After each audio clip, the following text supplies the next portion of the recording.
परम सौभाग्य। पूरे साल में अनेकों पर्व आते हैं, परंतु समस्त पर्वों का राजा श्री अक्षय तृतीया, यह उत्सव हम सब मना रहे हैं। शास्त्र में ऐसा लिखा है, चाहे कोई भी उत्सव हो और उस उत्सव में कितनी भी मेहनत की जाए, परंतु जब तक उस उत्सव की कथा नहीं सुनेंगे तब तक उस उत्सव का पूर्ण लाभ प्राप्त नहीं हो सकता है। शास्त्रों में लिखा है, यह भगवत कथा किसी भी उत्सव का प्राण होती है। यदि उत्सव में से भगवत कथा को निकाल दो तो वह उत्सव प्राणहीन हो जाते हैं। एक तो अक्षय तृतीया अपने आप में ही इतना भव्य उत्सव, अक्षय तृतीया अपने आप में ही इतना बड़ा दिन, और इस पर हम अक्षय तृतीया की महिमा श्रीमद् भागवत और अन्य पुराणों के आधारित श्रवण कर रहे हैं। इसके पीछे एकमात्र जगत गुरु श्रील प्रभुपाद की कृपा। आइए मैं आपको श्री वेदव्यास मुनि के द्वारा रचित मत्स्य पुराण में लेकर जाऊं। श्री मत्स्य पुराण में निवेदन किया गया, वैशाखे मासी शुक्लाया तृतीयायां जनार्दनः ब्रह्मलोकात् त्रिप्रथगाम्। हे जी ब्रह्मलोकात् त्रिप्रथगाम् पृथ्वीव्याम अवतारयत्। पृथ्वीयाम अवतारयत्। वैशाखे मासी शुक्लायाम, वैशाख महीने के शुक्ल पक्ष के तृतीया में, मतलब आज के दिन। वैसे बहुत सारी महिमा हम सुन चुके हैं, जब तक मुझे याद है 18 महिमा अक्षय तृतीया की सुन चुके हैं। 25 कंप्लीट करनी है, 2-3 ज्यादा ही होगी, कम नहीं होगी। लेकिन 19वीं महिमा आज मत्स्य पुराण के अनुसार वैशाख मास शुक्ल पक्ष अक्षय तृतीया के दिन ब्रह्मलोकात, ब्रह्मलोक से त्रिपथगाम, 3 पथ में गमन करने वाली, बहुत सुंदर शब्द है त्रिपथगाम, 3 पथ में गमन करने वाली मां गंगा पृथ्वी के ऊपर प्रकट हुई थी। सो आज ही के दिन मां गंगा इस पृथ्वी पर प्रकट हुई थी। आज मां गंगा का जन्मदिन है।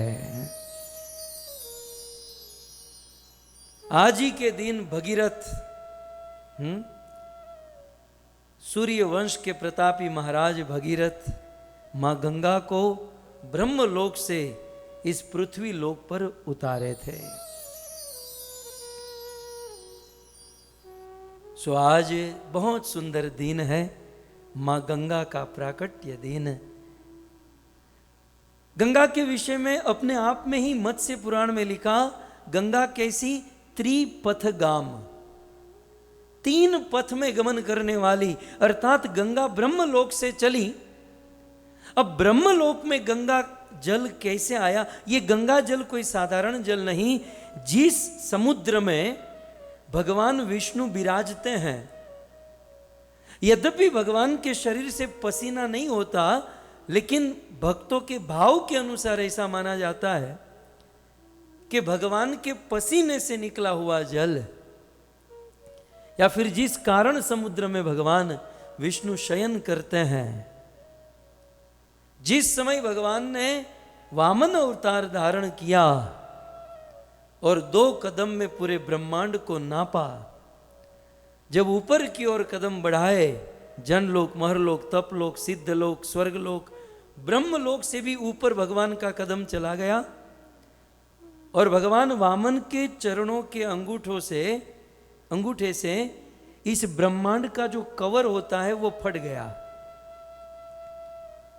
और इसलिए इस भौतिक ब्रह्मांड के ऊपर कारण समुद्र है जहां भगवान विष्णु शयन करते हैं। तो भगवान वामन के चरण के अंगूठे से ब्रह्मांड का कवर टूटा और वहां से कारण समुद्र का जल चूने लगा। धीरे धीरे जल नीचे गिरने लगा। यह जल बड़ा पवित्र था और ब्रह्मा इसकी महिमा जानते थे। और इस भौतिक जगत में सबसे ऊपर ब्रह्मलोक है, वो जल पहले ब्रह्मलोक में आया तो ब्रह्मा जी ने उस जल को अपने कमंडल में धारण कर लिया।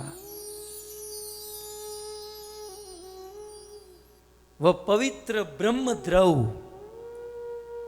भक्तों, किसी पुराण के अनुसार तो ऐसी भी कथा आती है कि राधा और कृष्ण एक दूसरे के प्रेम में इतने मग्न हुए कि राधा और कृष्ण जल बन गए, उनका वो प्रवाही बन गए। भगवान कृष्ण और श्रीमती राधा रानी ही जल के रूप में कन्वर्ट हो गए। और वह जल और कोई नहीं, वह गंगा जल है। तो ऐसा गंगा जल ब्रह्मलोक में ब्रह्मा जी ने अपने कमंडल में धारण कर लिया है। और ब्रह्मा जी प्रतिदिन इस गंगा जल का पान करते हैं, आचमन करते हैं, गंगा जल की पूजा करते हैं।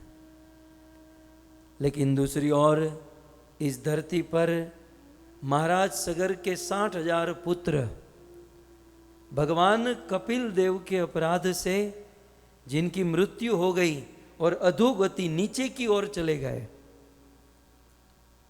तब उसका उद्धार करने के लिए महाराज सगर के पुत्र अंशुमान, असमंजस, दिलीप, अनेक लोगों ने प्रयास किया कि हमारे 60,000 पितरों का उद्धार हो, परंतु नहीं कर पाए। और अंत में महाराज दिलीप के पुत्र हुए भगीरथ। भगीरथ जी ने अपने तप से मां गंगा को प्रसन्न किया और गंगा माता को राजी मना लिया कि वे धरती पर आएंगे। और फिर मां गंगा ने 2 शर्त रखी, संक्षिप्त में इतना ही समझिए। कहा कि मैं ब्रह्मलोक से नीचे गिरूंगी तो पृथ्वी को तोड़कर पाताल में चली जाऊंगी। मुझे पृथ्वी पर धारण करने के लिए मेरे वेग को, मेरे फोर्स को कम करना होगा ताकि मैं आसानी से पृथ्वी पर बह सकूं। भगीरथ जी शिव जी के पास गए, कहा महाराज आप ही कुछ कर सकते हैं। शिव जी चाहते तो भगीरथ जी को कहते कोई बात नहीं, मैं यहां पर कुछ ऐसी व्यवस्था करता हूं, गंगा को नीचे उतारो, यहां से स्लो होकर जाएगी। लेकिन शिव जी भी गंगा की महिमा जानते हैं। शिव जी ने सोचा ये जल मेरे इष्ट, मेरे आराध्य, मेरे ईश्वर भगवान विष्णु के चरणों से स्पर्श होकर निकला है, इसलिए इस पवित्र जल को यहां वहां नहीं, मैं मेरे मस्तक पर धारण करूंगा। श्रीमद् भागवत में प्रश्न उठा भगवान कौन? तब सूत जी इसका उत्तर बहुत सुंदर ढंग से देते हैं कि भगवान कौन? अरे जिनके चरणों से निकले हुए जल को ब्रह्मा अपने कमंडल में धारण करते और रोज पूजा करते हैं, जिनके चरणों से निकले हुए जल को शिव जी अपने मस्तक पर धारण करते हैं, वो जिनके चरण है वो है साक्षात भगवान। तो शिव जी ने कहा कि आप मेरी जटा में। भगीरथ जी गए, गंगा जी ने कहा दूसरी शर्त यह है कि जब मैं धरती पर आऊंगी अनेकों पापी मुझ में स्नान करेंगे, पापियों के पाप धोते धोते तो मैं तो पापी हो के पाप धोते धोते मैली हो जाऊंगी, मैं पापों से भर जाऊंगी। तो भगीरथ जी, मेरे पाप को दूर करने वाला कौन?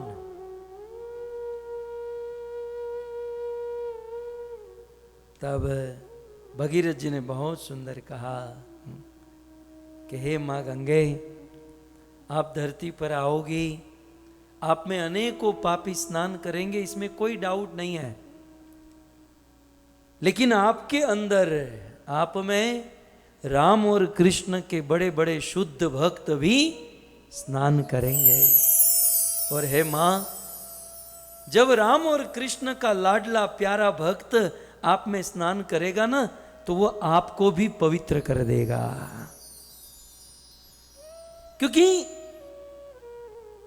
क्योंकि जो शुद्ध भक्त होता है, भवत विदा भागवता तीर्थ भूताम स्वयं विभो। कोई शुद्ध भक्त स्वयं अपने आप में तीर्थ होता है। तीर्थम कुर्वन्ति तीर्थानि, दुनिया के जिस किसी कोने में जाता है उस स्थान को वो पवित्र, वो तीर्थ बना देता है। क्यों? क्योंकि स्वांतस्थे न गदाभृता, क्योंकि शुद्ध भक्त के हृदय में भगवान प्रकट रूप से होते हैं।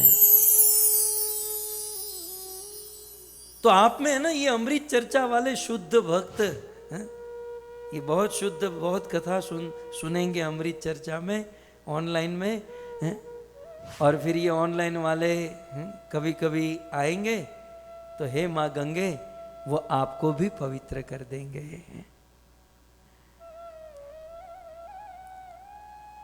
जब इस प्रकार से भगीरथ जी ने कहा, तो मां गंगा राजी हुई। और आज के दिन यहाँ पर मत्स्य पुराण में बहुत सुंदर कहा गया कि वैशाखे मासी शुक्लायाम तृतीयायाम जनार्दन, आज के दिन ब्रह्मलोकात, संस्कृत के अनुसार देखोगे ब्रह्मलोकात माने ब्रह्मलोक से, ब्रह्मलोक से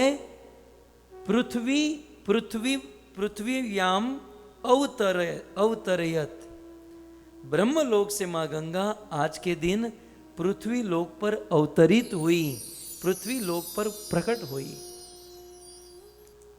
यहां पर मां गंगा को गंगा भागीरथी नहीं कहा, इस श्लोक में मां गंगा को त्रिपथगाम कहा गया है। त्रिपथगाम, त्रि माने तीन, पथ माने रास्ते, गाम माने गमन करने वाली। मां गंगा 3 जोन में गमन करती है। एक, ब्रह्मलोक से जब चली तो पहले स्वर्ग में गई, मां गंगा वाया स्वर्ग होकर आई, सारे देवताओं को सौभाग्य देकर।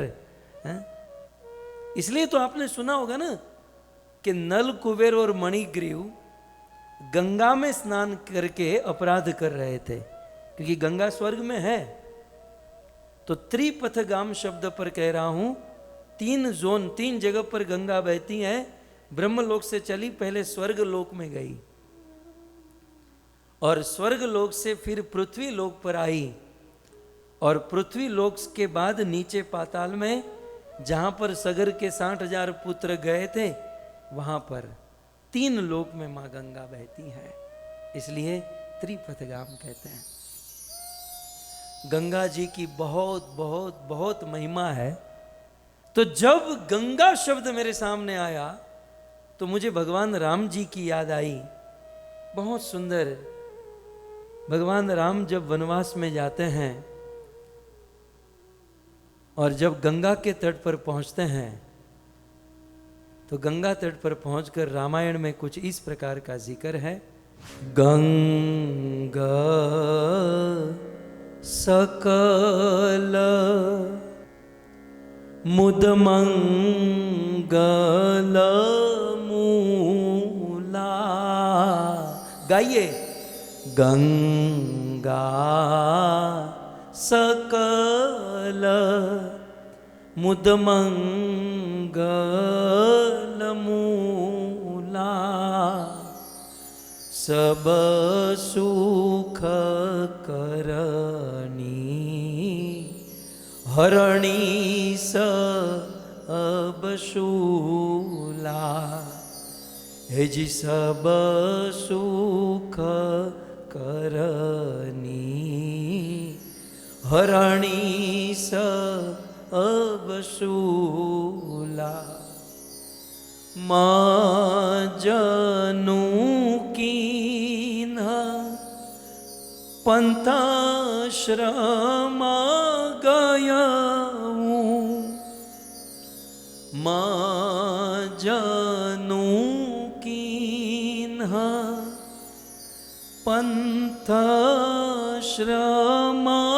गयाऊँ, शुचि जलू पियत मुदित मन भयऊँ, शुचि जल पियत मुदित मन भयऊँ।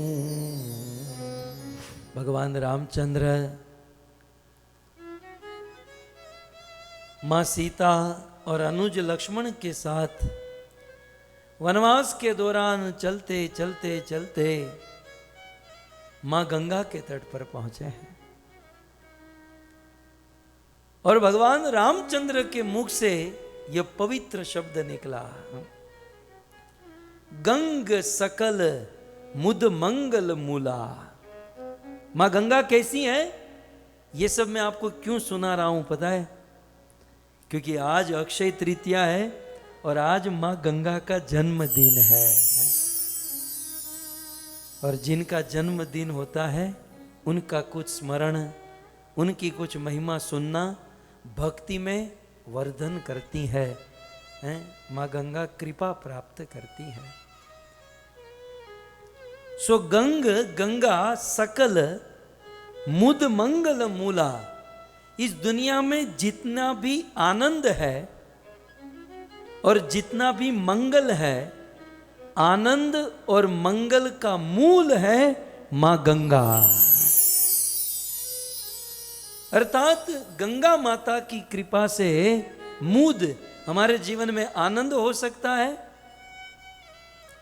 केवल आनंद से बात बनती नहीं है ना, आनंद के साथ जीवन मंगलमय हो जाता है।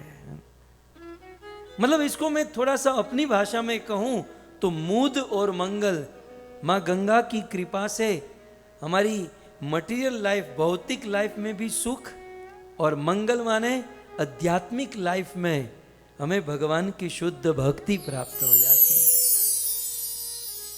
और आगे कहते हैं सब सुख करणी हरणी सब शूला। मां गंगा सब सुख करणी, सभी प्रकार का सुख करने वाली है, सभी प्रकार से सुख देने वाली और हरण करने वाली। क्या हरण करती है? सब शूल, शूल माने दुख। मां गंगा हमारे सारे दुखों को हरण कर देती है। जब इस प्रकार से मां गंगा का, महिमावंत मां गंगा का दर्शन किया तो हमारी तरह नहीं केवल बैठे रहे। कुछ लोग गंगा के तट पर जाते हैं फिर भी स्नान नहीं करते हैं, लेकिन धन्य है भगवान रामचंद्र, गंगा देखी नहीं, भगवान ने गमछा पहना नहीं। तुरंत दूसरे श्लोक में कहते हैं मज्जनु किन्ह। मज्जन माने स्नान किया राम जी ने, लक्ष्मण जी ने स्नान किया, मां सीता ने स्नान किया, सो मज्जनु किन्ह। अच्छा, मां गंगा में स्नान करने से राम जी को क्या एहसास हुआ?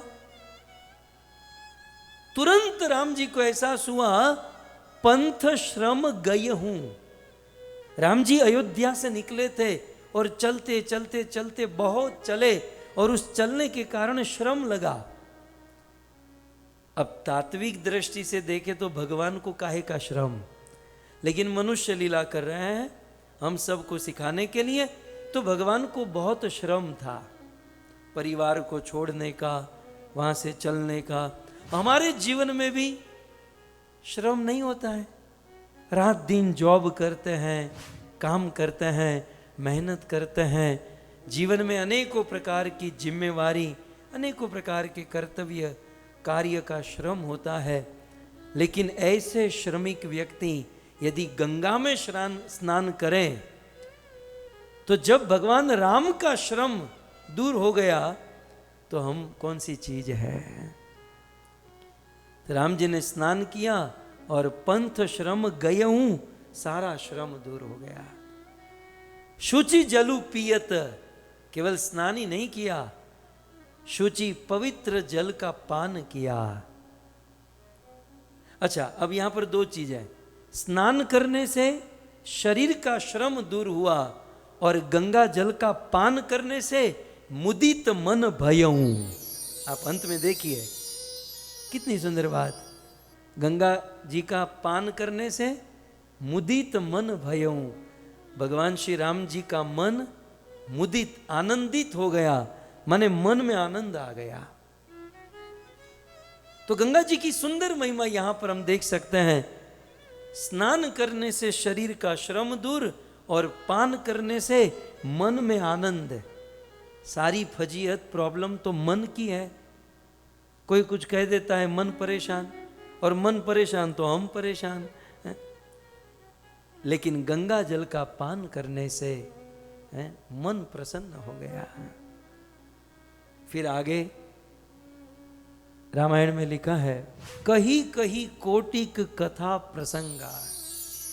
ऐसा नहीं राम जी स्नान और पान करके वहां से चले गए, वहां रुके और गंगा के तट पर बैठकर कही कही कोटि, कोटि माने करोड़ों, राम जी समर्थ है, करोड़ों करोड़ों कोटि कथा प्रसंगा, मां गंगा की महिमा राम जी ने सुनाई। रामु बिलो कही गंग तरंगा, राम जी गंगा की तरंग को देखते हुए गंगा जी की महिमा, गंगा जी की कथा सुनाए। सचिव वही अनुज ही प्रिय ही सुनाई, सचिव को अनुज अपने लक्ष्मण को और अपनी प्रिया सीता जी को कथा सुनाई। विबुध नदी महिमा अधिकाई, क्यों? क्योंकि ये मनुष्यों की नदी नहीं है, मनुष्य को तो बोनस में मिली है। एक्चुअल देखा जाए तो ये गंगा नदी है किसकी, इसका अधिकार किसको है? तो एक शब्द आप देखिए दूसरी लाइन में, अर्धाली में प्रथम शब्द विबुध नदी। ये विबुध नदी, विबुध का अर्थ होता है बुद्ध माने बुद्धिमान, वि माने विशेष, विशेष बुद्धिमान। और हमारे वेदों में शास्त्रों में देवताओं को विबुध कहा गया। ये विबुध माने देवता, तो ये देव नदी है, विबुध नदी है। लेकिन देव नदी भगीरथ जी की कृपा से आज हम मनुष्यों को प्राप्त हुई है। और जब ऐसी गंगा नदी प्राप्त हुई है तो इसमें स्नान करना, इसका पान करना हम मनुष्य जीवन का सौभाग्य है। गंगा, गरुड़ध्वज, गीता, गायत्री और गौ माता, ये सब ग से शुरू होते ना। ग से गौ माता, ग से गायत्री, ग से गीता, ग से गोविंद और ग से गंगा। यदि ये 5-6 ग का आश्रय कर लेना तो नरक गमन नहीं होगा, वैकुंठ गोलोक गमन हो जाएगा। क्योंकि ग से गोलोक है, तो गोलोक गमन यदि करना चाहते हैं तो माँ गंगा का आश्रय करना चाहिए। तो आज के दिन की ये 19वीं महिमा हुई माँ गंगा का प्राकट्य। श्री गंगा मैया की। आइए आज के दिन की और एक महिमा, मेरा फेवरेट अवतार। ये गला थोड़ा बहुत बिठाया ना, इसी ने बिठाया है, क्योंकि ये मेरे पंड में आता है, मने हर में आवे। ये बहुत सुंदर अवतार हुआ आज के दिन, और ये है परशुराम अवतार। श्री परशुराम अवतार की। अद्भुत अवतार परशुराम, भृगुवंश तिलक, केशव धीता भृगुपति रूपा। परशुराम जी ने जो फर्श उठाया और देश दुनिया के लिए जो काम किया, अद्भुत अद्भुत। यूं तो आप सब परशुराम जी के विषय में जानते हैं, लेकिन आप कुछ नया सुनने के आदी हो चुके हैं, तो एक पॉइंट नया सुनिए।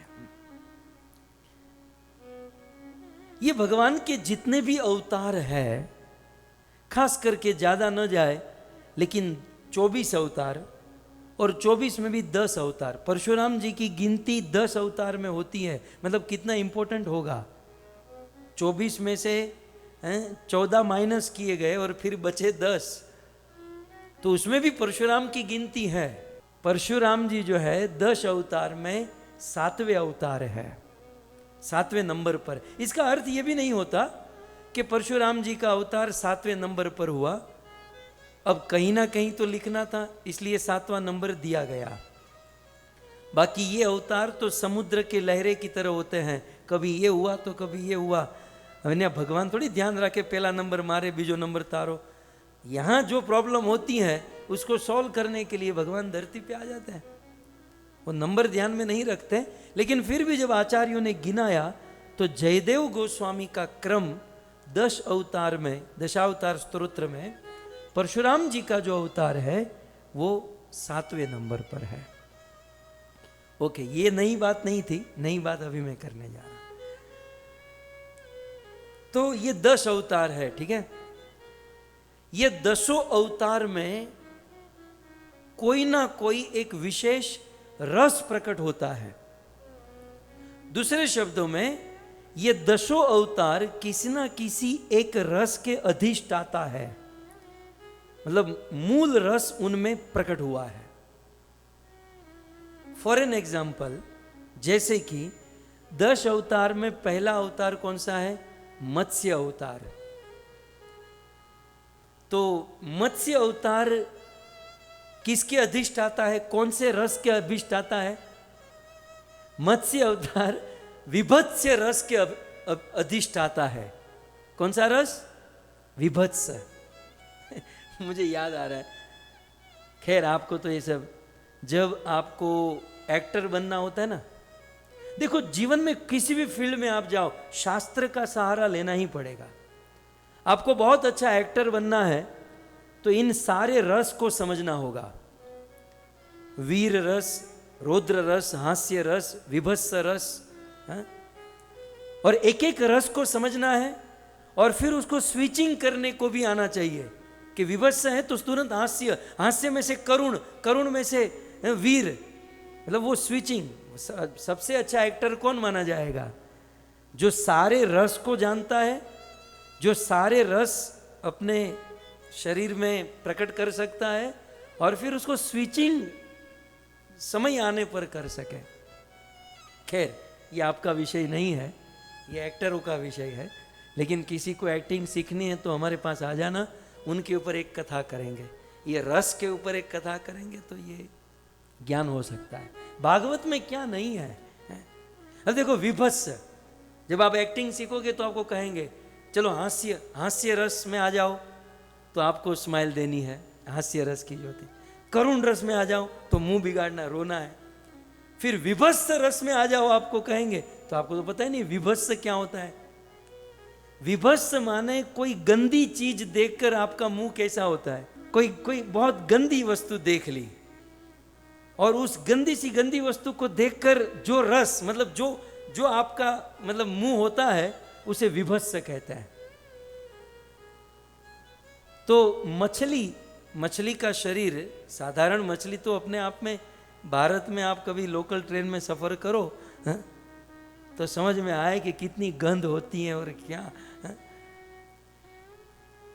हम कभी कभी भारत की लोकल ट्रेन में जाते थे और कभी कभी गलती से लगेज डिब्बे के बाजू वाला डिब्बा हमारे हाथ में आ जाता था और ट्रेन चलती और वो जो मछली की दुर्गंध जो आती है, कितनी दिनों की पुरानी सर्दी खांसी होती ना, वो भी चली जाती है, बिल्कुल नाक खुल जाता है।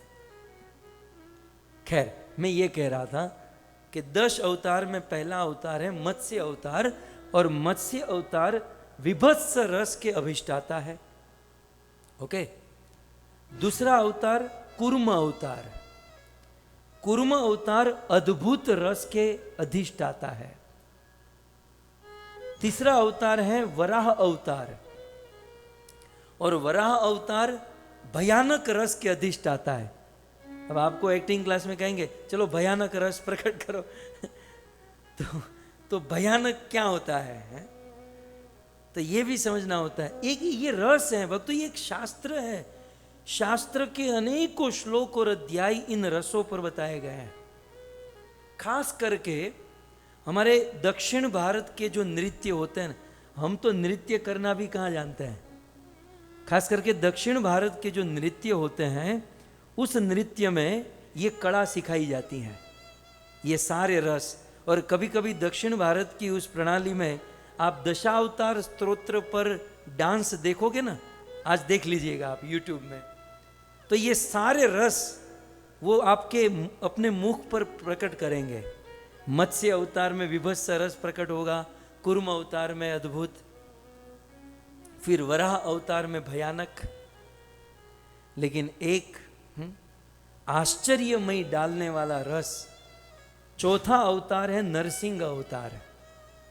और यदि मैं आपको पूछूं नरसिंह अवतार किस रस के अधिष्ठाता है, इसका उत्तर मैं नहीं दूंगा, आपको होमवर्क है, आप लोग खोजिए। क्योंकि प्राय हम लोग नरसिंह भगवान को उग्र समझते हैं, क्रोध करने वाले उग्र। हिरण्याकश्यप को बिल्कुल चूथ दिया, फाड़ दिया। लेकिन नरसिंह अवतार जिस रस में है, जिस भाव में है, वो कुछ अलग है। होमवर्क है आपको, खोजिए, कोई सीनियर भक्त से पूछिए। फिर सातवां अवतार है राम अवतार। यूं तो राम अवतार में अनेकों रस प्रकट हुए, लेकिन अधिक करुण रस प्रकट हुआ। करुण रस के अधिष्ठाता भगवान राम। देवी सीता का विरह हो, महाराज दशरथ की मृत्यु हो, वनवास के दौरान अपने परिवार भाई बंधु को याद करके राम जी का रोना। आठवां अवतार है बलराम। बलराम जी जो है हास्य रस के अधिष्ठाता है। नौवां अवतार जयदेव गोस्वामी ने गिनाया बुद्ध अवतार। बुद्ध अवतार शांत रस के अधिष्ठाता है। 10वां अवतार कल्कि अवतार। कल्कि अवतार वीर रस के अधिष्ठाता है। लेकिन हमें जिसकी चर्चा करनी है 7वां अवतार परशुराम अवतार, जिसका जो आज प्रकट हुआ। तो श्री परशुराम जी रौद्र रस के अधिष्ठाता है। रौद्र रस, भयंकर रौद्र रस प्रकट लेकर प्रकट हुए परशुराम। भगवान विष्णु से प्रकट हुए ब्रह्मा, ब्रह्मा के पुत्र हुए कुश, कुश के पुत्र हुए कुशनाभ, कुशनाभ के पुत्र हुए गाधी, और गाधी की एक बेटी थी जिसका नाम था सत्यवती। उन्होंने, गाधी ने, क्षत्रिय थे, तो क्षत्रिय महाराज गाधी ने अपनी बेटी सत्यवती का विवाह रुचिक ऋषि के साथ किया। वे अपनी पत्नी के लिए अच्छा पुत्र प्राप्त हो यज्ञ कर रहे थे, लेकिन उस समय उसकी सास मदर इन लॉ भी आई थी। तो कहा कि मुझे भी पुत्र चाहिए। बोले तो आप भी बैठ जाओ यज्ञ में। तो पत्नी और सास दोनों को यज्ञ में बिठाया और रुचिक ऋषि ने यज्ञ किया। दोनों के लिए चरु का निर्माण किया। दोनों महिला को चरु देकर रुचिक ऋषि स्नान करने गए। यहां पर गाधी की पत्नी सत्यवती की मां अपनी बेटी से कहती है कि बेटा, ये जगत, ये दुनिया तो स्वार्थ से भरी हुई है। चाहे जो भी है, तुम्हारे पति ने तुम्हारे लिए बहुत अच्छा पुत्र प्राप्त हो ऐसा चरु बनाया होगा, और हमारे लिए थोड़ा सा ढीला ढाला बनाया होगा। लेकिन हम लोग क्षत्रिय हैं, हमें गुणवान बच्चे की आवश्यकता होती है, इसलिए बेटा तुम एक काम करोगी। बोले क्या हुआ माँ? बोले बेटा एक काम करो, तुम्हारा चरु मुझे दे दो, मेरा तुम रख लो। अदला बदली हो गए, ग्रहण कर लिए। सास अपने घर पर, ये तो अपने घर पर ही थी। 2-5 दिन के बाद सत्यवती ने रुचिक ऋषि से कहा कि एक मजे की बात कहूं। बोले कहो। बोले उस दिन आपने जो चरु दिया था ना, हमने बदल दिया। फूटे तुम्हारे भाग्य। बोले क्या हुआ पतिदेव? बोले हम लोग ब्राह्मण है, तो ब्राह्मण गुण वाला पुत्र हो ऐसा चरु मैंने तुमको दिया, और तुम्हारी माँ क्षत्रिय है तो मैंने उनको क्षत्रिय गुण वाला पुत्र दिया, तुमने अदला बदली कर दिए, तो अब क्या होगा? बोले तुम्हारी माँ पिता क्षत्रिय हैं तो उनको ब्राह्मण स्वभाव वाला बेटा होगा, और हम लोग ब्राह्मण हैं तो हमको क्षत्रिय घोर स्वभाव वाला बेटा प्रकट होगा। नहीं नहीं नहीं पतिदेव, हमको घोर स्वभाव वाला बेटा नहीं चाहिए। बोले तुमने गलती की है, सजा भुगतनी पड़ेगी। बोले नहीं, कुछ कीजिए। रुचिक ऋषि ने कहा देवी तुमने मेरी सेवा की है और सेवा से मुझे प्रसन्न किया है, इसलिए ज्यादा तो नहीं कर सकता, लेकिन तुम्हारा बेटा जो घोर स्वभाव वाला होगा वो तुम्हारा नहीं, तुम्हारे बेटे का बेटा घोर स्वभाव वाला होगा। मतलब एक पेढ़ी को पीछे डाल दिया। बोले ठीक है चलो इतना तो कर दो। तथास्तु। फिर आगे क्या हुआ? महाराज गाधी के वहां क्षत्रिय थे लेकिन ब्राह्मण स्वभाव वाला बेटा महर्षि विश्वामित्र प्रकट हुए। विश्वामित्र क्षत्रिय थे, गाधी के पुत्र, और यहां ब्राह्मण थे तो उनके पुत्र हुए ब्राह्मण स्वभाव वाले जमदग्नि,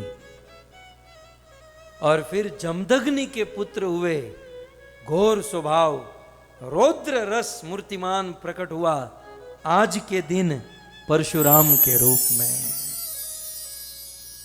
परशुराम जो आगे चलकर गंगा पुत्र भीष्म के गुरु बने। भीष्म जिसके नाम से महाभारत कांपता था, वो भीष्म के गुरु है परशुराम। कर्ण जो 5 पांडवों को चने की तरह चबाकर खा गया होता, उनके गुरु परशुराम। परशुराम इनके उग्र स्वभाव के विषय में क्या कहे? एक दिन जमदग्नि ऋषि ने यज्ञ मांडा। यज्ञ मांडते हैं ना, मांडा।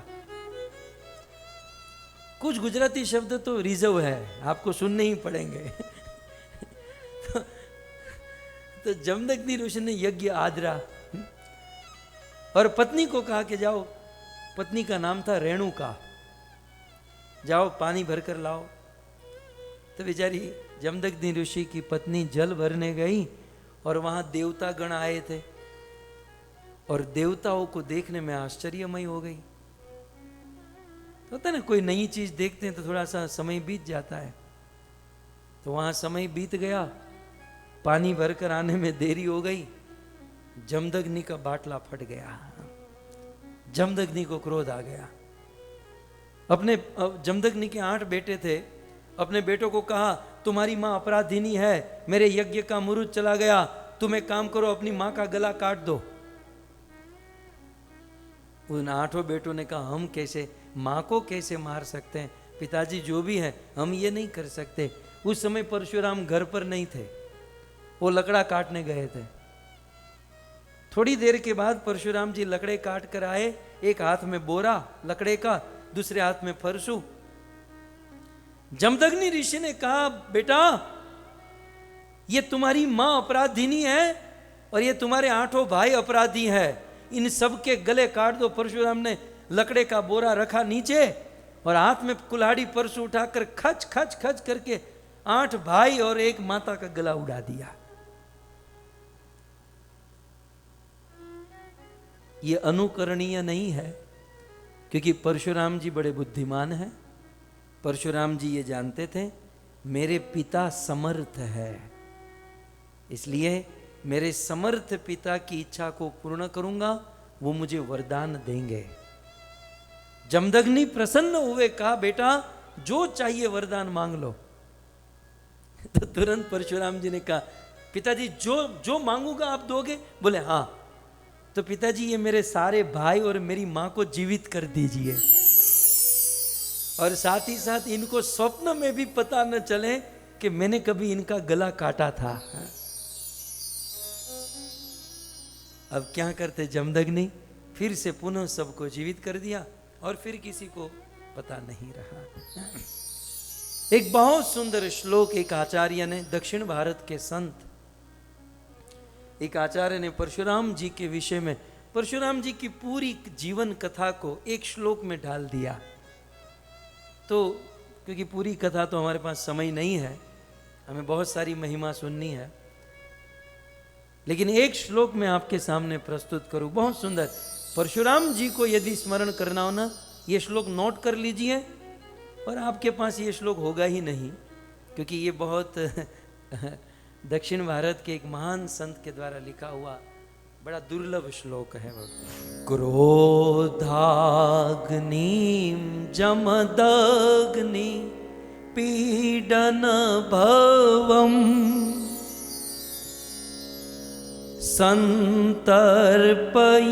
संतर्पयीशन क्रमात् अशत्रामिह सन्ततश इमामां त्रिसप्तकृत्वक्षितिं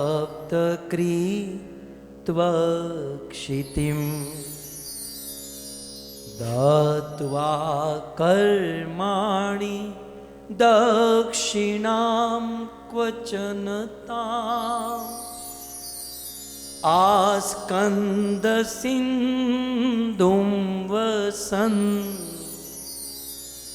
अब्रह्मण्यम् अपाकरोतु भगवान् आब्रह्मकीटं मुने आब्रह्मकीटं मुनि। क्रोधाग्निम जमदग्नि पीडन भवम। बहुत सुंदर कहते हैं कि एक समय की बात, जमदग्नि पीडन भवम, एक समय की बात किसी ने परशुराम जी के पिता जमदग्नि मुनि को पीड़ा दुख प्रदान किया। अब दुख और पीड़ा क्या थी? जमदग्नि ऋषि का वध ही कर दिया, जमदग्नि ऋषि को ही मार दिया, मतलब परशुराम जी के पिताजी को मार दिया। बात ये थी, सहस्त्र बाहु भगवान दत्तात्रेय की आराधना करके हजार भुजा को प्राप्त किया, दिग्विजय किया, और सहस्त्र बाहु जिसका नाम था कार्तवीर अर्जुन अपनी पूरी सेना को लेकर अपने राज्य की ओर जा रहा था। उनकी सेना को भूख लगी, मार्ग में जमदग्नि ऋषि की कुटिया, तो कहा कि महाराज आप हमें भोजन करा सकते हैं? बोले कोई बात नहीं, सब लोग बैठ जाइए, भोजन तो कराएंगे, स्वरुचि भोजन कराएंगे। स्वरुचि माने जानते हैं?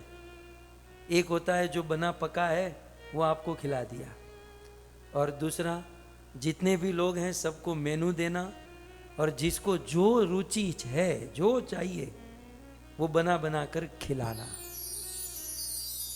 स्वरुचि।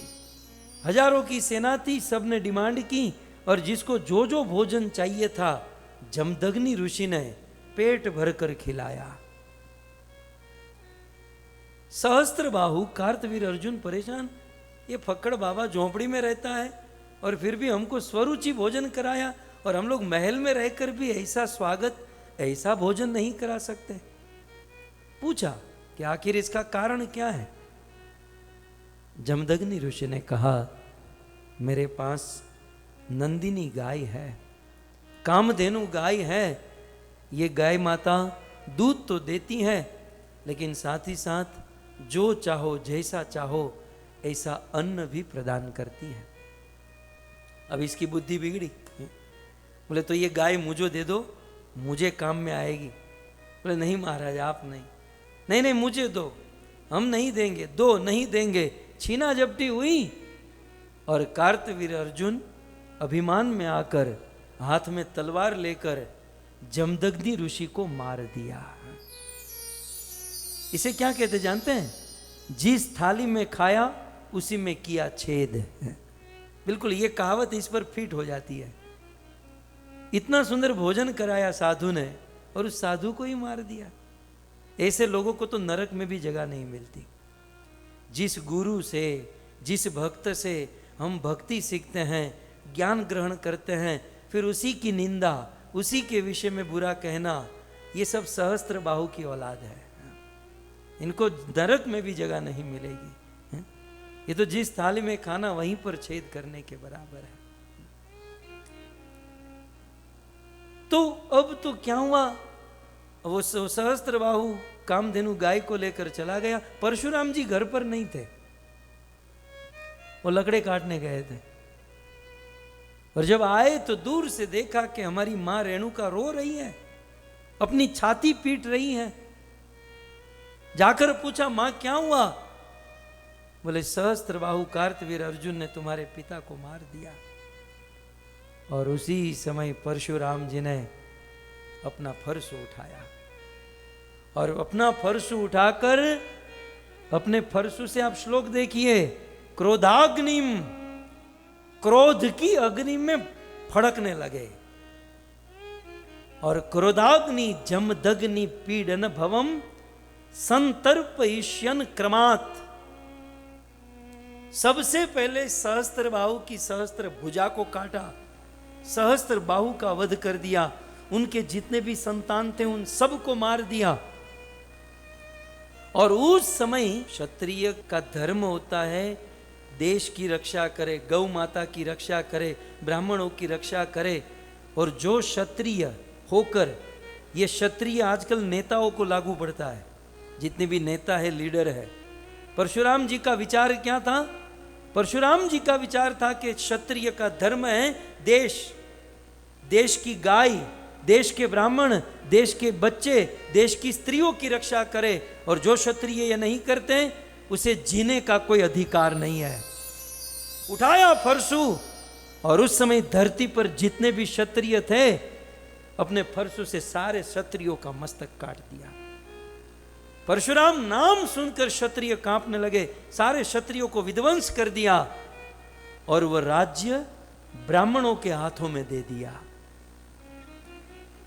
लेकिन धीरे धीरे फिर से क्षत्रियों का जन्म होने लगा और फिर से क्षत्रियों का उत्थान हुआ। फिर से क्षत्रिय अपना धर्म चूके, फिर से परशुराम ने परशु उठाया और सारे क्षत्रियों को विध्वंस किया। दूसरी लाइन में देखिए, अक्षत्रम इह, इह माने इस धरती को अक्षत्रिय माने क्षत्रिय विहीन बना दी।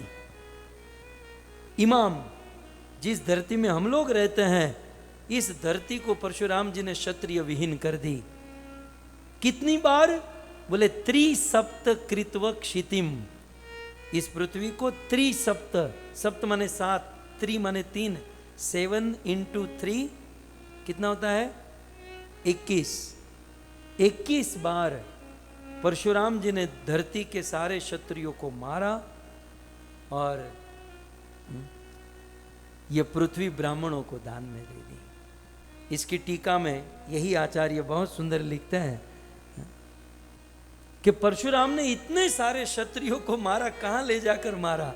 मतलब इतने सारे क्षत्रियों को कुरुक्षेत्र की भूमि में ले जाकर मारा, घसीट घसीट कर लाते खचाखच। कुरुक्षेत्र की भूमि खून की नदियां बहा दी परशुराम जी ने।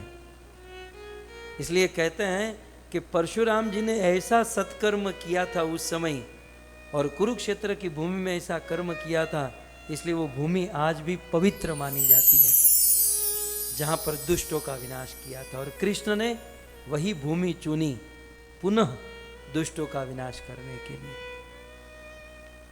अच्छा, त्रिसप्त कृत्व क्षितिम, 21 बार धरती को नष्ट करने के बाद क्या किया? तीसरी लाइन में, दत्वा कर्माणि दक्षिणाम, उसके बाद क्या किया?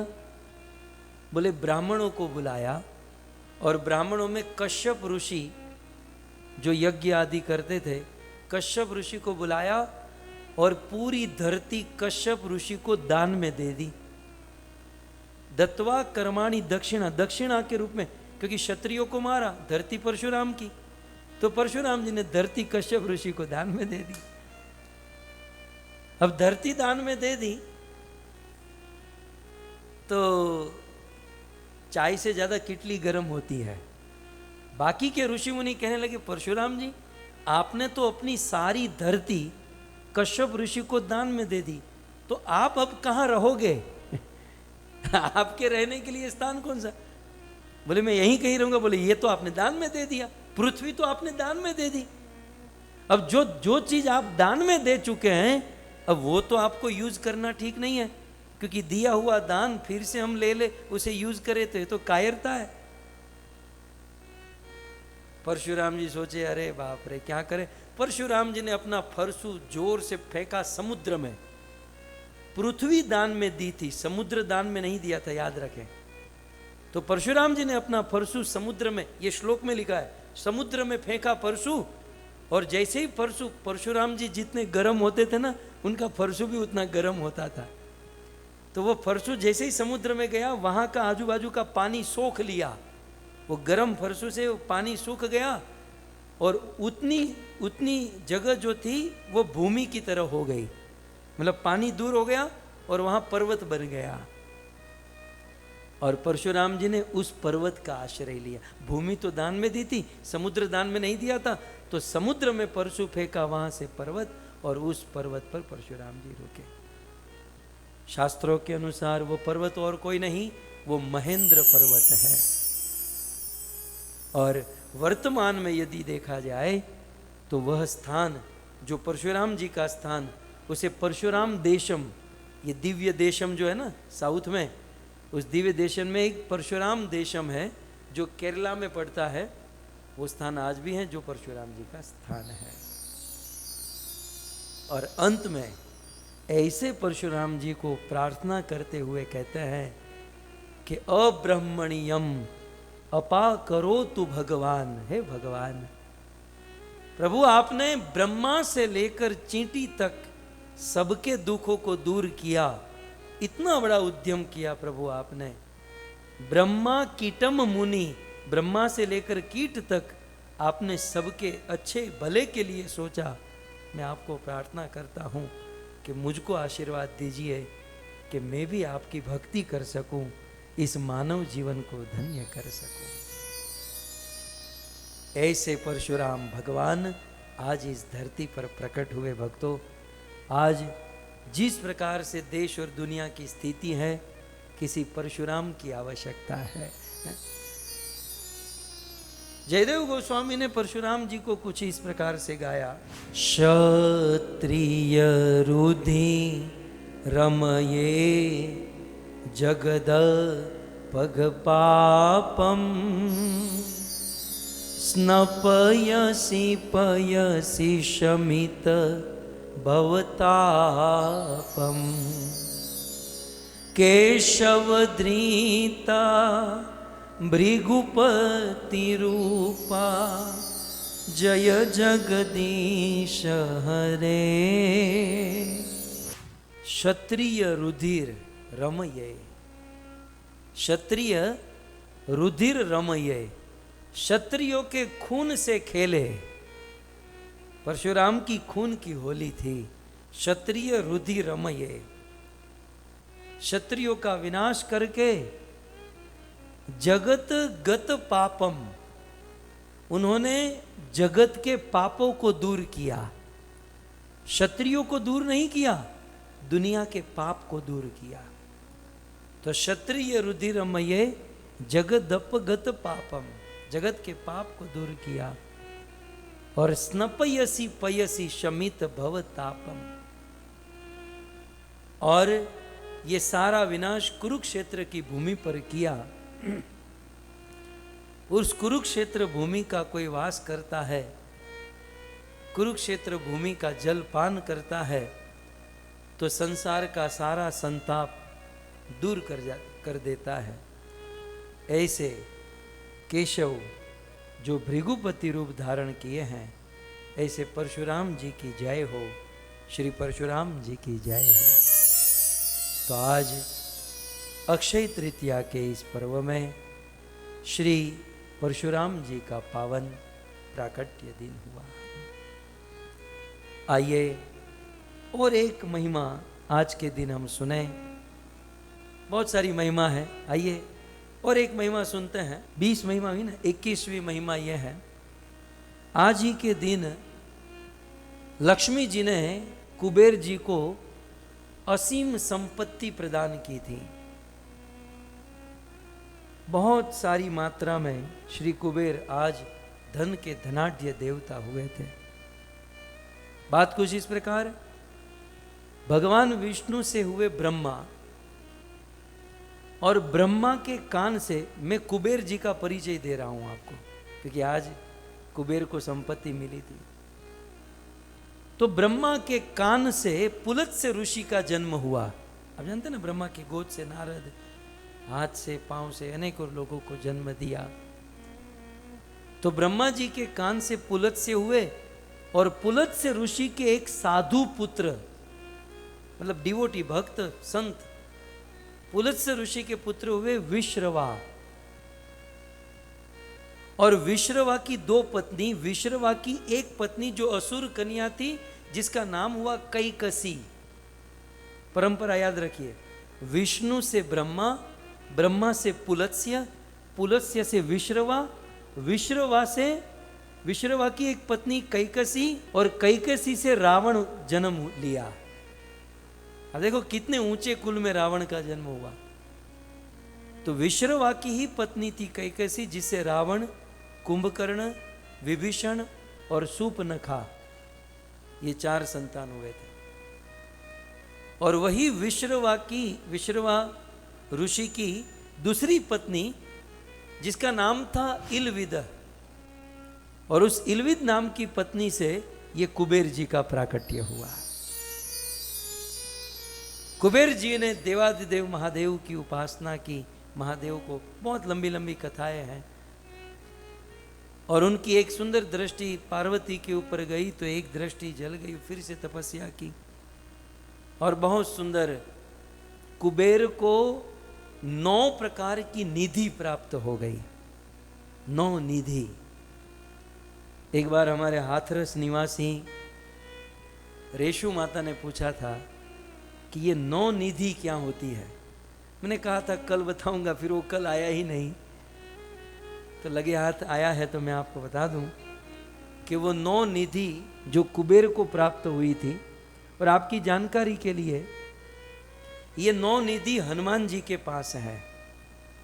हनुमान जी यदि चाहे तो ये 9 के 9 निधि हमें प्रदान कर सकते हैं। हनुमान चालीसा में जो वर्णन है, सो 9 प्रकार की, इस पर एक पूरी कथा हो सकती है। मुझे ज्यादा डीप में जाना नहीं है, लेकिन केवल 9 निधि को मैं आपको गिना दूं कि 9 प्रकार की निधि कुछ इस प्रकार से होती है। महा पद्मश्च पद्मश्च शंखो पर मकरक छपे मुकुंद कुंद नीलश्च खरवश्च निधियो नव। 9 प्रकार की निधि। पहली निधि है महापद्म। अब इस महापद्म निधि, ये महापद्म निधि 7 पीढ़ी तक चलती है। ये यदि किसको मिल जाए तो 7 पीढ़ी तक चलती है। कोई एक निधि 3 पीढ़ी तक चलती है। बहुत सारी बातें इसमें हैं, लेकिन केवल नाम गिना दूं। एक पहली है महापद्म, दूसरी अष्ट सिद्धि 9 निधि जो कहते हैं। अच्छा, निधि शब्द, निधि का मतलब क्या है पहले ये समझ लीजिए। निधि शब्द जो है संस्कृत है, और इसकी संधि विच्छेद करेंगे तो 3 शब्द होंगे, नी, दा और की, ई। नी, द, ई। इसमें नी जो है वो उपसर्ग है, और दा धातु तथा उसके प्रत्यय के मल से बनता है। तो निधि का अर्थ होता है आश्रय, आधार, भंडार, आगार। निधि माने आगार, भंडार। तो ये 9 प्रकार के भंडार, 9 प्रकार की निधि कुबेर जी को प्राप्त हुई, जो उनके पास है। तो पहली निधि का नाम है महापद्म, दूसरी है पद्म, तीसरी है शंख, चौथी है मकर, पांचवी है कच्छप, छठी है मुकुंद, सातवीं है कुंद, आठवीं है नील और नौवीं है खरव। महापद्म, पद्म, शंख, मकर, कच्छप, मुकुंद, कुंद, खरव और नील, इस प्रकार से ये 9 प्रकार की निधि है। कई बार लोग ऐसा सोचते हैं कि हमको ये 9 निधि मिल जाए और अष्ट सिद्धि मिल जाए तो काम बन जाए, और कुछ लोग इस निधि और सिद्धि के चक्कर में पड़े रहते हैं। लेकिन हमारी कुंती देवी ने क्या कहा, प्रभु आप यदि मुझे ये सिद्धि 8 सिद्धि और 9 निधि देना भी चाहो ना, मैं ये नहीं चाहती। आपको देना है तो आपका दर्शन दीजिए, आपकी भक्ति दीजिए, मुझे ये निधि नहीं चाहिए। क्यों?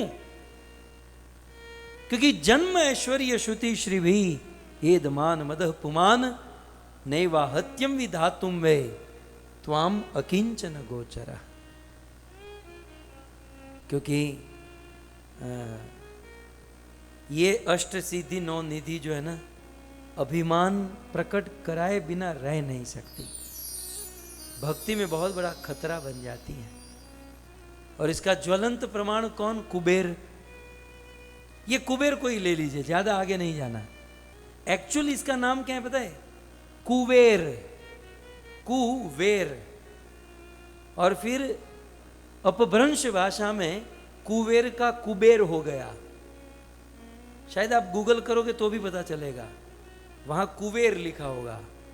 एक्चुअल नाम है कुबेर, फिर हम लोग कुबेर कहते हैं, बात अलग है। अच्छा, कुबेर, इसका नाम कुबेर क्यों है?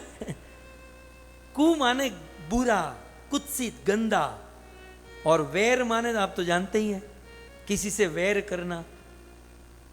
इसके पास इतनी संपत्ति है, अष्ट सिद्धि और 9 निधि लेकर बैठा है ये आदमी, लेकिन नाम क्या है? कुबेर, मतलब गंदा वैर करने वाला, बुरा वैर करने वाला।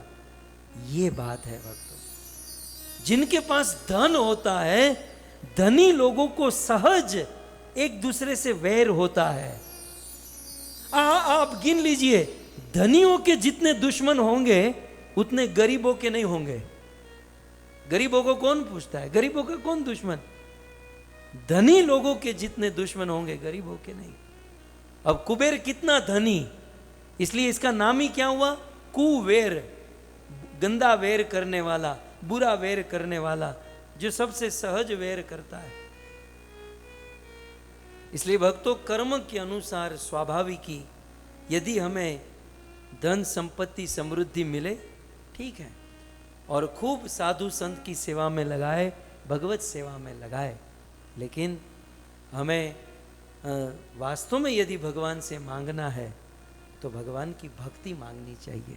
यद्यपि कुबेर को हम रोज याद करते हैं, दुनिया वाले कुबेर को पैसों के लिए याद करते होंगे, लेकिन हम लोग कुबेर को याद करते हैं, लेकिन कुबेर को कहाँ याद करते हैं? कुबेरात्मजो बद्ध मृत्येव यद्व त्वया मोचितो भक्ति भाजो कृतो च तथा प्रेम भक्तिं स्व कामे प्रयच्छ तथा प्रेम भक्तिं स्व कामे प्रयच्छ न मोक्षे ग्रहो मेस्ति दामोदरे ह। श्री सत्यव्रत मुनि कहते हैं कि कुबेर आत्मा जो बद्ध, कुबेर आत्मजो, कुबेर के आत्मज 2 पुत्र, नलकुबेर और मणिग्रीव, मूर्ति की तरह बंधे हुए थे। बंधे हुए थे, मूर्ति एव, मूर्ति की तरह। लेकिन त्वया मोचितो, लेकिन आपने उसे मुक्त कर दिया। हे प्रभु, उस वृक्ष में यमलार्जुन के रूप में मूर्ति की तरह कुबेर के दोनों बेटे बंधे हुए थे, लेकिन आपने मुक्त कर दिया। और केवल मुक्त ही नहीं किया, उस कुबेर के दोनों बच्चों को भक्ति भाजन बना दिया, भक्ति का भाजन बना दिया। भक्ति भाजो कृतोच, भक्ति का भागी कर दिया उस कुबेर के दोनों पुत्र को। प्रभु, आपके चरणों में यही प्रार्थना करता हूं, तथा उसी प्रकार कुबेर के बच्चों की तरह हम लोग बंधे हुए हैं संसार के काम काज में, संसार के अनेकों प्रकार की फजीहत में, लेकिन आप उसी प्रकार हम पर कृपा करें, मुक्त करें और प्रेम भक्ति का भाजन बना दीजिए। हमें प्रेम भक्ति दे दीजिए। न मोक्षे ग्रहो, हमको मोक्ष नहीं चाहिए, ये 9 निधि 8 सिद्धि हमको कोई मतलब नहीं प्रभु, हमें तो प्रेम भक्ति चाहिए। तथा प्रेम भक्तिम स्वकाम में प्रयत। तो इस प्रकार आज कुबेर जी को धन का खजाना प्राप्त हुआ। अक्षय तृतीया की 22वीं महिमा आज ही के दिन धर्म और मूर्ति के पुत्र के रूप में भगवान नर और नारायण का जन्म हुआ था। अब ये धर्म और मूर्ति कौन है? भागवत जी के 4 स्कंद में कथा है, भगवान विष्णु से ब्रह्मा, ब्रह्मा से मनु, और मनु के 5 संतान, जिसमें एक कन्या थी जिसका नाम था प्रसूति। प्रसूति का विवाह दक्ष से हुआ और उस प्रसूति की 16 कन्या थी, और मां प्रसूति की 16 कन्या में 13वीं कन्या का नाम था मूर्ति। कौन थी? सती की बहन, शिव जी की पत्नी जो सती है ना, वो सती की बहन है मूर्ति। शिव जी की पत्नी सती की 15 बहन है, इसलिए तो यज्ञ में जाना था ना, मेरी बहन आई होगी, उनके बच्चे मेरे भांजे आए होंगे, इतना परिवार, और आप तो मुझे जाने नहीं देते। तो ये सारी बातें हम सुनते हैं। सो दक्ष और प्रसूति की 13वीं कन्या मूर्ति,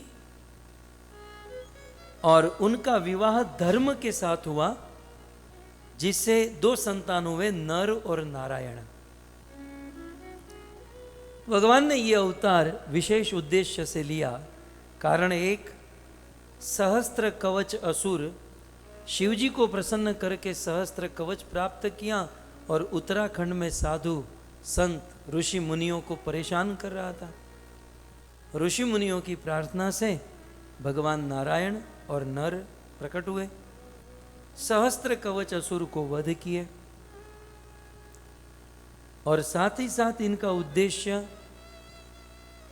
वे बद्रीनाथ धाम में जाकर तपस्या करने लगे।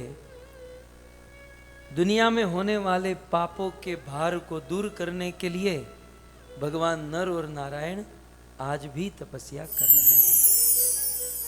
कहाँ तपस्या कर रहे हैं? बद्रीनाथ धाम में। पूरी दुनिया के लोगों के लिए अकेले भगवान नर नारायण तपस्या कर रहा है। मुझे केवल एक पॉइंट बताकर आगे बढ़ना है कि भगवान नर नारायण 365 दिन तप करते हैं बद्रीनाथ धाम में, लेकिन शास्त्र कहता है कि साल में एक बार यदि बद्रीनाथ धाम जाते हो तो साल भर जो तपस्या नर नारायण करते हैं उसका फल उनका दर्शन प्राप्त करने से मिल जाता है। सो इस प्रकार आज के दिन की ये 22वीं महिमा। आज ही के दिन भक्ति योगेन मनसी सम्यक प्रणिहिते मले अपश्यत पुरुषम पूर्णम मायाम च तदपाश्रयम। आज ही के दिन श्री वेदव्यास मुनि मंदाकिनी की धारा में स्नान करके बद्रीनाथ धाम में समाधि में बैठे। समाधि में बैठकर भगवान और भगवान की माया का दर्शन किए। संसार की विषम परिस्थिति को देखे कि दुनिया के लोग माया में फंसे हुए हैं, भविष्य में माया में फंसेंगे। ऐसे मायाबद्ध जीव को माया से मुक्त करने के लिए मुझे भागवत लिखना होगा। श्री वेदव्यास समाधि में, और समाधि में बैठकर श्री वेदव्यास जी भागवत बोलने लगे, और उसी समय गजाननम भूत गणाति सेवितम कपित जाम्बू फलचारु भक्षणम उमासुतम शोक विनाश कारकम नमामि विघ्नेश्वर पाद पंकजम। गजानन गणपति महाराज हाथों में कलम लेकर व्यास समाधि में है, और व्यास मुनि समाधि में बैठकर जो बोले श्री गजानन गणपति महाराज लिखने लगे। तो वर्णन है कि आज यानी कि अक्षय तृतीया के दिन से श्री गजानन गणपति महाराज ने भागवत लिखना प्रारंभ किया, और साथ ही साथ अक्षय तृतीया के दिन से श्री गजानन गणपति महाराज ने महाभारत लिखना प्रारंभ किया। बोले व्यास मुनि, लेकिन लिखा गया गणेश जी के द्वारा, तो आज श्री गणेश किया गया महाभारत और श्री भागवतम का। अक्षय तृतीया की चौथी महिमा, हमारे उत्तराखंड में 4 धाम बद्री, केदार, गंगोत्री, यमुनोत्री, और ये चारों धाम साल भर देवता धरती पर आते हैं और भगवान की सेवा करते हैं। लेकिन साल में 4 महीना ये 4 धाम के द्वार खुलते हैं। बद्रीनाथ, केदारनाथ, गंगोत्री और यमुनोत्री, ये उत्तराखंड के 4 धाम के द्वार अक्षय तृतीया से खुले जाते हैं। मतलब सारे देवता वहां से चले जाते हैं और अक्षय तृतीया से दरवाजे खुलते हैं, और हरिद्वार से बद्रीनाथ, केदारनाथ, गंगोत्री और यमुनोत्री जा सकते हैं। ये और 25वीं महिमा, सिंहाचलम में साक्षात नरसिंह देव जो प्रकट हुए, साल भर भगवान नरसिंह देव के ऊपर चंदन का लेप लगाया जाता है, लेकिन अक्षय तृतीया के दिन से वो चंदन का लेप भगवान नरसिंह देव से उतारा जाता है। तो आज ही के दिन सिंहाचलम में श्री नरसिंह देव के शरीर से चंदन निकाला जाता है। आज के दिन की और एक महिमा, शिल प्रभुपाद जी इस्कॉन की स्थापना किए तो उन दिनों घर में प्रीचिंग हो रहा था। तो शिल प्रभुपाद जी अपने भक्तों से कहते हैं कि मुझे भगवान स्वप्न में आए और कहे कि ये क्या घर में प्रीचिंग कर रहा है, भक्तों के लिए कोई बहुत बड़ा मंदिर बड़ा होना चाहिए। तो आज अक्षय तृतीया के दिन जगत गुरु शिल प्रभुपाद जी ने द लीग ऑफ डिवोटी की स्थापना झांसी में की थी। द लीग ऑफ डिवोटी, भक्तों के लिए एक बहुत सुंदर भक्ति में वर्धन करने हेतु ये शिल प्रभुपाद जी ने किया था। और अंत में आज के दिन की अंतिम महिमा, 27वीं महिमा, आज ही के दिन पोरबंदर में रहने वाले सुदामा भगवान श्री कृष्ण से द्वारिका में मिलन हुआ था। सुदामा माधवेंद्र, देखो शुरुआत माधवेंद्रपुरी से हुई, अंत भी अयाचक वृत्ति के संत श्री सुदामा से हो रहा है। मर जाऊं लेकिन मांगू नहीं अपने प्रभु के काज, सुदामा का ये प्रण था, मर जाऊंगा लेकिन अपने काज मांगूंगा नहीं। सुदामा की पत्नी ने कहा लेकिन बच्चे भूखे हैं, द्वारिकाधीश राजा है, हम उनकी प्रजा है, वो हमारे भगवान है, अरे आप मांगो मत, केवल उनका दर्शन करके आओ, तब भी हम पर कृपा होगी। सुदामा ने सोचा अयम ही परमो लाभो कृष्ण दर्शन लालसा, मेरी पत्नी मुझे भगवत दर्शन के लिए भेज रही है, बहुत बड़ा सौभाग्य समझकर सुदामा निकले। चलते चलते चलते द्वारिका के द्वार पर पहुंचे। द्वारिका के द्वार पर द्वारीपाल खड़े हैं, लेकिन सुदामा को रोकते हैं, तुम नहीं जा सकते। बोले मुझे मेरे मित्र से मिलना है। तेरे जैसे भिखारी द्वारिकाधीश के मित्र होने का दावा, तुझे लज्जा नहीं आती? भाग यहां से, नहीं तो हम तुझे पीटेंगे, मारेंगे। सुदामा ने कहा कि मारोगे तो मर जाऊंगा,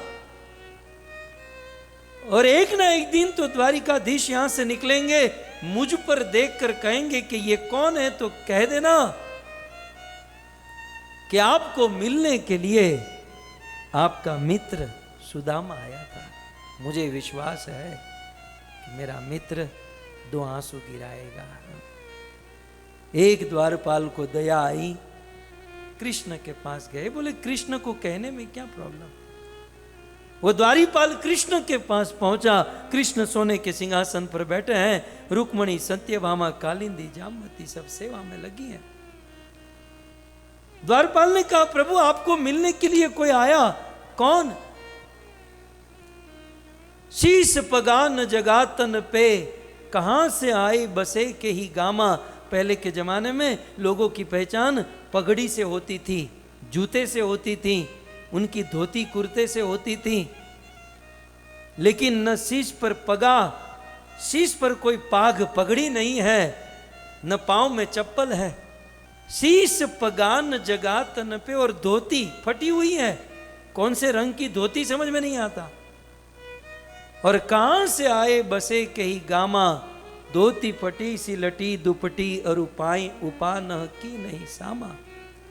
प्रभु द्वार खड़ो द्विज दुर्बल देखी रहियो, चकिसो बसुधा अभिरामा। एक टकर लगाकर खड़ा है कि कब श्याम सुंदर आएंगे, कब द्वारिकाधीश आएंगे, आपको मिलना चाहता है। कृष्ण बैठे हैं, लेकिन उनका नाम पूछा तुमने, उसका नाम तो बताओ।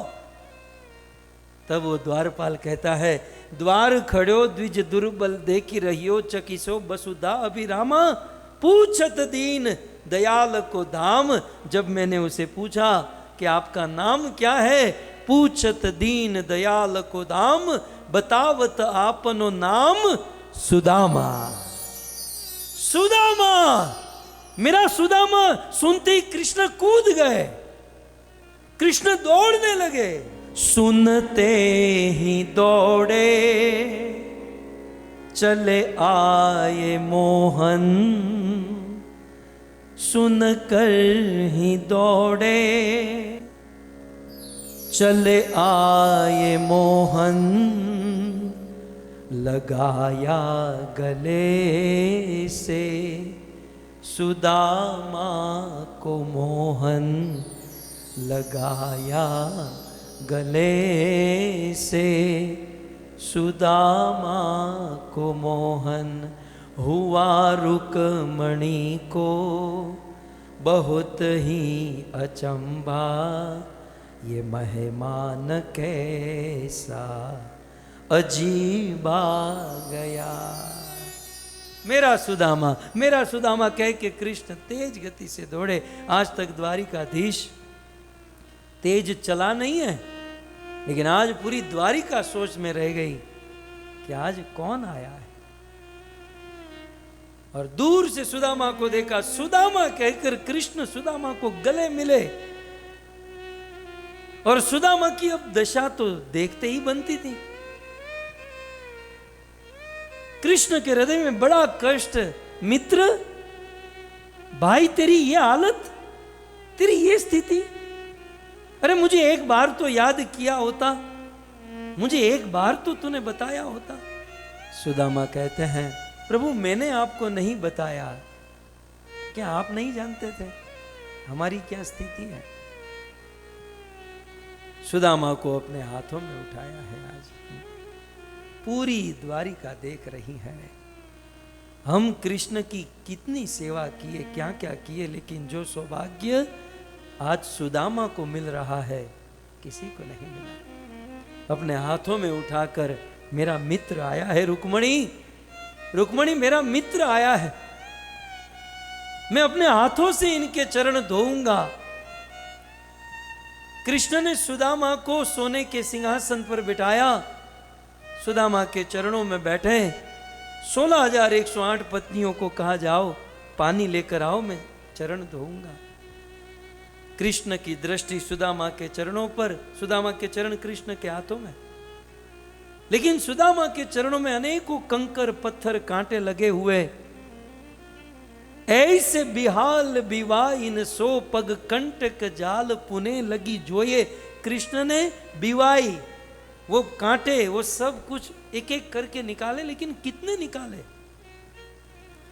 ऐसे बेहाल बिवाइन सो पग कंटक जाल लगे पुनि जोए। हाय महासुख दुख पायो सखा तुम आए न इते किते दिन खोए। सुदामा तूने बहुत देरी कर दी, तू बहुत देरी से आया, तुझे बहुत पहले आ जाना चाहिए था। कृष्ण अफसोस कर रहे हैं।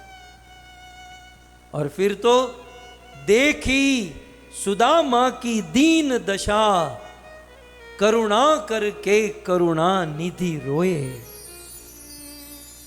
सुदामा की दशा को देखकर आज करुणा का सागर रोने लगा। कृष्ण की आंखों से जार जार जार जार अश्रु की धारा। देखी सुदामा की दीन दशा, करुणा करके करुणा निधि रोए। पानी परात को हाथ छुयो नहीं, नैनन के जल से पग धोए। 16,108 पत्नियां हाथ में पानी और पात्र लेकर खड़ी की खड़ी रह गई, लेकिन यहां तो कृष्ण ने अपनी आंखों के आंसू से ही सुदामा के चरण धो दिए। बराबर पे अपने सुदामा बैठाए, हे जी बराबर पे अपने सुदामा बैठाए। चरण आंसुओं से श्याम ने धुलाए। चरण आंसुओं से श्याम ने धुलाए। कृष्ण कहते हैं ना घबराओ प्यारे, जरा तुम सुदामा। न घबराओ प्यारे, जरा तुम सुदामा। खुशी का समा तेरे करीब आ गया है। खुशी का समा तेरे करीब आ गया है। इस प्रकार इस दुनिया में कृष्ण और सुदामा की जो मित्रता, ऐसी मित्रता न कभी देखी न कभी सुनी। अद्भुत कथा प्रसंग तो बहुत बड़ा है, लेकिन केवल इतना कहना था कि आज अक्षय तृतीया के पावन दिन ही कृष्ण और सुदामा का मिलन हुआ था। इस प्रकार से हम भी भगवान की सेवा करें, भक्ति करें, और जैसे कृष्ण सुदामा को दर्शन दिए वैसे हमें भी दर्शन दे। हमने जो सुना है संक्षिप्त में मैं आपको कह दूं। अक्षय तृतीया की 27 महिमा। अक्षय तृतीया की पहली महिमा वसंत और ग्रीष्म की संधि। दूसरा माधवेंद्रपुरी के द्वारा चंदन यात्रा का प्रारंभ। तीसरी महिमा जौ की उत्पत्ति। चौथी सतयुग का प्रारंभ। पांचवा सूर्यदेव के द्वारा अक्षय पात्र की प्राप्ति। छठी महिमा त्रेता युग का प्रारंभ। 7 धर्म का प्रवर्तन। 8 महाभारत युद्ध की समाप्ति। 9 द्रौपदी का वस्त्रहरण और कृष्ण का दर्शन देना। 10 हयग्रीव अवतार प्रकट होना। 11वीं महिमा साल में एक बार बांके बिहारी जी के चरणों का दर्शन होना। 12वीं महिमा श्रीपाद वल्लभाचार्य जी के द्वारा गिरिराज गोवर्धन पर श्री जी बाबा की स्थापना करना। 13वीं महिमा अन्नपूर्ण देवी का प्राकट्य।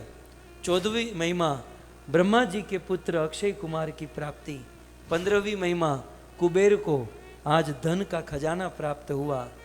16वीं महिमा भगवान ऋषभ देव ने 13 महीने उपवास करने के बाद भगवान ऋषभ देव ने गन्ने के जूस से आज पारण किया था। अक्षय तृतीया की 17वीं महिमा भगवान शंकराचार्य ने कनक धारा स्तोत्र की रचना की।